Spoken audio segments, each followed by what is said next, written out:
মাছ ভুনার ক্ষেত্রে আপনি মশলাটাকে যত ভালো করে কষিয়ে নেবেন রান্নার স্বাদটা কিন্তু তত বেড়ে যাবে। হ্যালো এভরিওয়ান, আসসালামু আলাইকুম। সবাইকে আরও নতুন একটা ভিডিও দেখার জন্য ওয়েলকাম জানাচ্ছি। আশা করি যে যেখান থেকে বসে আমার এই ভিডিওটা দেখছেন সবাই অনেক ভালো আছেন, সুস্থ আছেন। তো আজকে আমি কই মাছের একটা রেসিপি আপনাদের সাথে শেয়ার করব। আসলে এই মাছগুলো বাংলাদেশ থেকে এইভাবে প্যাকেটিং করে আসে, আর এখানে কোনো কিছুই করতে হয়নি, কাটাকুটির কোনো ঝামেলা নেই। মাছগুলো খুব ভালো করে কেটে ধোয়া পরিষ্কার করা ছিল। তারপরেও আমি সামান্য একটু লেবু আর লবণ দিয়ে খুব ভালো করে পরিষ্কার করে ধুয়ে নিয়েছি। আর মাছের গায়ে আমি সামান্য কেটে দিয়েছি যেন মশলাটা খুব ভালো করে ভিতরে ঢুকে যায়। তারপরে এখানে লবণ আর সামান্য হলুদ গুঁড়ো দিয়ে আমি মাছটাকে খুব ভালো করে লাল লাল করে ভেজে নিচ্ছি। এখন আমি রান্না করার জন্য আরেকটা পাতিলে সেই মাছ ভাজা তেলটা দিয়ে দিয়েছি, আর এখানে বেশ অনেকটা পরিমাণ 1 বাটির মতো পেঁয়াজ কুচি দিয়ে দিলাম। আর এখানে সামান্য লবণ দিয়ে আমি পেঁয়াজটাকে খুব ভালো করে ভেজে নিব। আর মাছ ভুনার ক্ষেত্রে কিন্তু পেঁয়াজ কুচিটা একটু বেশি করে দিলেই ভালো হয়। তো পেঁয়াজটা যখন একটু ভাজা হয়ে গেছে তখন আমি এখানে আদা আর একটু রসুন বাটা দিয়ে দিচ্ছি। আদা রসুনটাকে দিয়ে খুব ভালো করে নাড়াচাড়া করে এখানে একটা পাকা টমেটো দিয়ে দিব। আমার টমেটো ডিপ করা ছিল।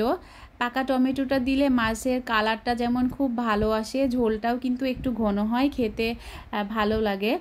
তো আমি এটাকে ঢাকা দিয়ে খুব ভালো করে পেঁয়াজ, মশলা আর টমেটো একসাথে নরম করে নিয়েছি। এখন এখানে আমি গুঁড়া মশলা দিয়ে দিচ্ছি। 1 চামচের মতো হলুদ গুঁড়ো, 1 চামচ মরিচ গুঁড়ো, আধা চামচ জিরা গুঁড়ো আর আধা চামচ ধনিয়া গুঁড়ো। তারপরে এটাকে একটু নাড়াচাড়া করে আমি এখানে পানি দিয়ে দিব। পানিটাকে দিয়ে আমি মশলাটা খুব ভালো করে কষিয়ে নেব। যেহেতু এটা অনেক দিন আগের মাছ, তো সেই ক্ষেত্রে একটু যত্ন করে রান্না করার ট্রাই করছি। তো পানিটাকে দিয়ে আমি খুব ভালোভাবে মশলাটা কষিয়ে নিয়েছি। এখানে আমি আবার কিছুটা পানি দিয়ে দিলাম, 2 বার করে পানি দিয়ে দিলাম। পানিটা দিয়ে আমি মশলাটা আবার খুব ভালো করে কষিয়ে নিয়েছি যেন খেতে ভালো লাগে। যেহেতু এটা বাংলাদেশ থেকে আসে, কবে না কবে আসে সেটা তো আর আমরা জানি না, যার জন্য একটু মশলাটাকে ভালো করে কষিয়ে রান্না করার চেষ্টা করছি। তো আমার মশলাটা যখন খুব ভালো করে কষানো হয়ে গেছে তখন আমি এখানে মাছগুলো দিয়ে একটু উল্টা পাল্টা করে আমি এখানে কিছুটা পরিমাণ পানি দিয়ে দিব। তারপরে আমি এই পানিটাকে দিয়ে আমি মাছটা খুব ভালো করে কষিয়ে নেব। তারপরে ঝোলের জন্য পানি দিয়ে দিব। আসলে অনেক সময় মাছ এইভাবে প্যাকেটে রানলে দেখা যাচ্ছে একটা মাছ ভালো তো আরেকটা ভালো থাকে না।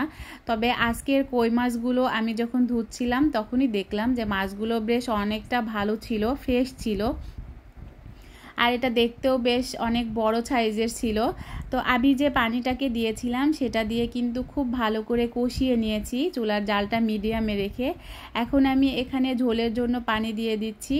তো ঝোলের জন্য যে পরিমাণটা পানি দিয়েছি সেটাকে আমি খুব ভালো করে নাড়াচাড়া করে পাতিলের গায়ের সাথে যে মশলাটা আছে সেটাকে আমি ছাড়িয়ে নিচ্ছি। তারপরে এটাকে ঢাকা দিয়ে আমি রান্না করে নিব। আসলে আমরা তো আর সবসময় চাইলেই বাংলাদেশের মাছ খেতে পারি না, তবে কিছু কিছু মাছ খেতে ইচ্ছে করে, তখন বাংলা শপ থেকে নিয়ে এসে এইভাবে একটু ভালো করে রান্না করার ট্রাই করি। যদিও বা ফ্রেশ মাছের মতো এতটা ফ্রেশ গন্ধ বা স্বাদ কোনো কিছুই পাই না, তবুও ট্রাই করি আর কি। তো এটাকে ঢাকা দিয়ে কিন্তু আমি বেশ অনেকটা সময় রান্না করে নিয়েছি, আমার ঝোলটাও কিন্তু অনেকটা কমে গেছে। তারপরে আমি আবার এটাকে ঢাকা দিয়ে মাছগুলো উল্টাপাল্টা করে আবার কিছুটা সময় রান্না করে এখানে 2টা কাঁচামরিচ দিয়ে দিলাম, আর এখানে আমি ধনিয়া পাতা দিয়ে দিচ্ছি।